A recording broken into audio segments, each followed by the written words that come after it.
Well, let's see if we can make a biblical connection here if we can.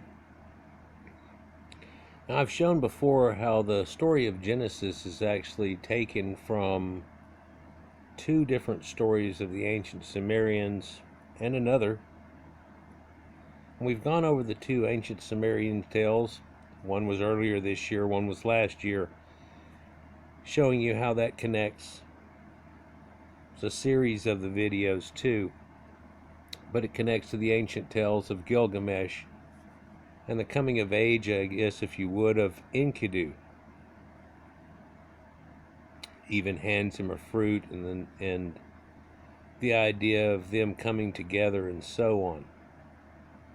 But what made that such a bad thing in the Bible? What was the big woe over? Because people were going to have sex, children. But in the theological idea here, Adam had been raised up from the dust of the earth, basically mud and water put together like clay. Can we make a connection to Greek tales? Yeah, there's a few of them that actually have connections through the Bible. People have noticed this before. I guess we'll look at one right here of somebody that ends up coming about to be pretty important in the Bible. Because it's a tale that starts at the very beginning of everything. And it seems to be kind of the reason for everything. And they let you know because of something she did, which was just simply eating from a tree, supposedly. That somehow, that's how the world is in a ruin that it's in. That there was a garden and everybody was just hanging around, and if you'll look over here, there's just lions hanging around, and nobody ever got eaten and nobody ever died or anything. This was this idea of heaven, actually. This is kind of reversied, but when we talk about Elysian fields, or the place that the Egyptians were going to go to, it was something along this lines right here. Not an origin place that they got kicked out. Of course, there's a concept where there's a hall of souls, and whenever you have rebirth, you keep coming out of that hall of souls, right? So that would have happened in some way, shape, or form. But you know, Adam has that wife there, but also if you look in the Sumerian tales, it's where she had a second wife, and this idea of Lilith, which, having the ith on the end of it, means something to do with theology. And Il and Lil actually means God and goddess, like Enlil, the Lord of the Wind. So it started off, but the name has been kept for a long time, and the sacred flower named after her is lily. But can we make a connection between who Eve is, who we all know is in the beginning? And if you've ever looked into the Bible, there's a story where a man and woman are created in this garden, and it just all kapoof. There's another story where it actually runs through a series of things, and after man is there and all the animals are created, he's lonely, and so they finally create him a wife. Like God just kind of forgot that part. So they take his rib, and so basically there is a woman that grows from a rib, and then she eats from this magic tree because this talking snake told her to. And somehow people have really been able to get past that, and they know that it's got something to do with something, but they're not sure.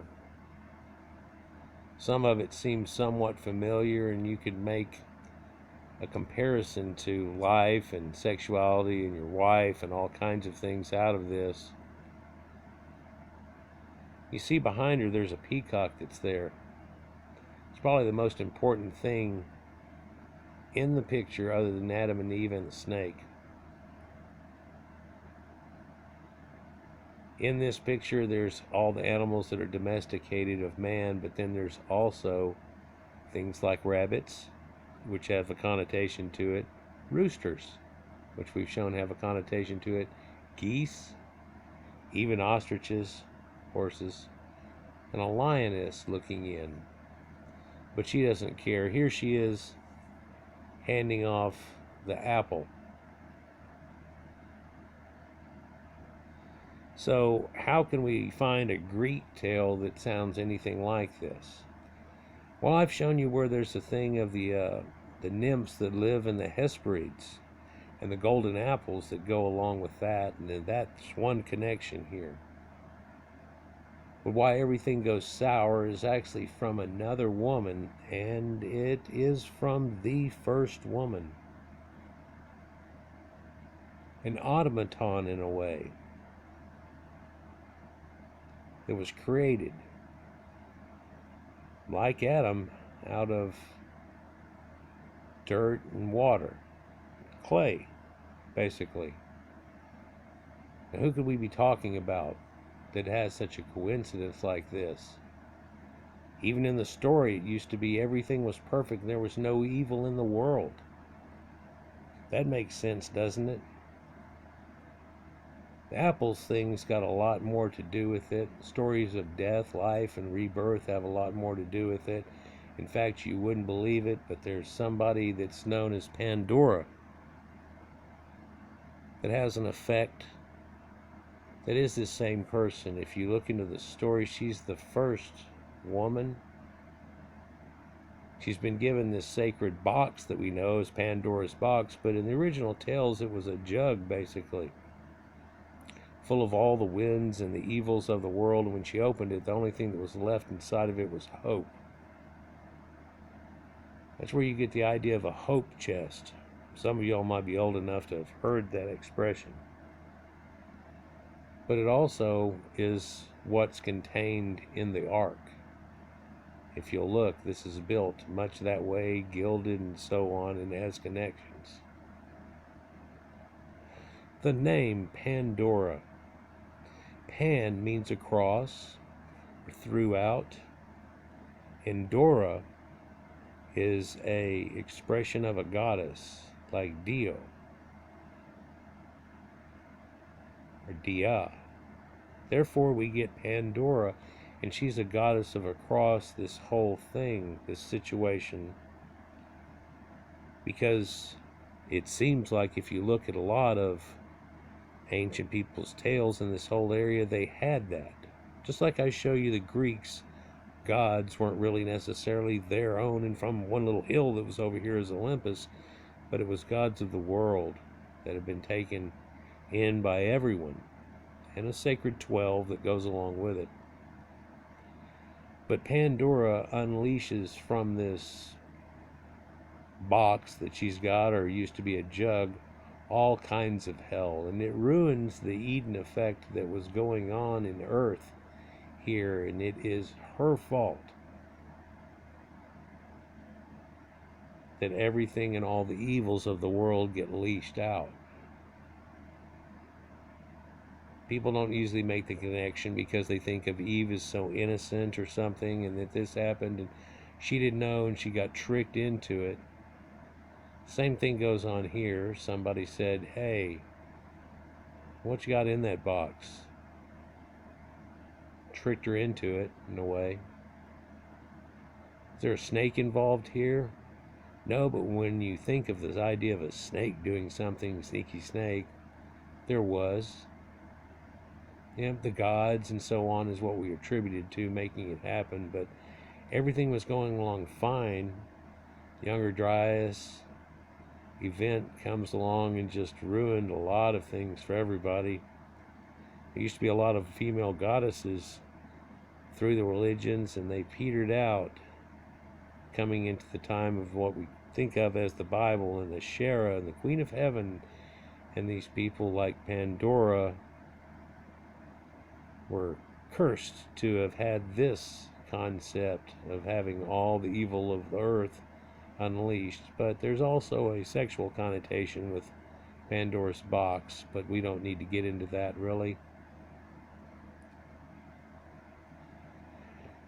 So it unleashed hell upon the earth, supposedly, and it's sacred magic and things like that, and it goes along with this tale. And yeah, there's a piece of it that's in your Bible,